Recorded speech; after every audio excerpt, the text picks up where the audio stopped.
ఆత్మీయ రక్షణ కార్యం, పరలోక నిత్య జీవం ఉంటుంది. ఈరోజు మీరు ఎలా ఉన్నారు? దేని కొరకు భయపడుతున్నారా? కృంగిపోతున్నారా? అలసిపోతున్నారా? ఓడిపోయారా? నిలకడ లేని స్థితిలో ఉన్నారా? ఒకవేళ ఏంటి రేపు పొద్దున కోర్టు కేసా, మానసిక ఒత్తిళ్ళ? ప్రతిదానికి ధైర్యం దేవుడే కదండి. మన దేవుడు లేకపోతే మనం బ్రతకలేం. ఈరోజు ఒక చక్కటి మాట నేను చదువుతున్నాను. మరి యోహాను సువార్త 6వ అధ్యాయం 20వ వచనం. అయితే ఆయన నేనే, భయపడకూడని వారితో చెప్పాను కనుక ఆయనను దోణి ఎక్కించుకున్నట్టు వారు ఇష్టపడేది. వింటున్నారా? దేవుడు వీళ్ళు కంగారు పడిపోతున్నారు శిష్యులు కదండి. ఆయన ఏమన్నా నేనే భయపడకూడదు. కొన్నిసార్లు మన నీడను చూసి భయపడతాం. దేవుడైనా మనకి ఇచ్చేది అవకాశం అని భయపడతాం. అసలు ఆయనైనా మనకు ఎన్నో రకాల భయాలు నీ జీవితంలో ఉంటాయి.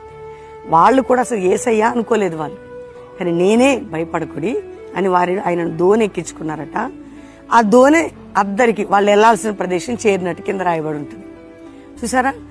దేవుడు భయపడకూడని చెప్పి వెళ్ళిపోయేటోడు కాదు ఆయన. ఆయన మన ప్రతి మార్గంలో ఆయన మనల్ని, మన జీవితాన్ని, మనకున్న పరిస్థితులన్నిటిలో కూడా ఆయన ఉండి జరిగిస్తాడు.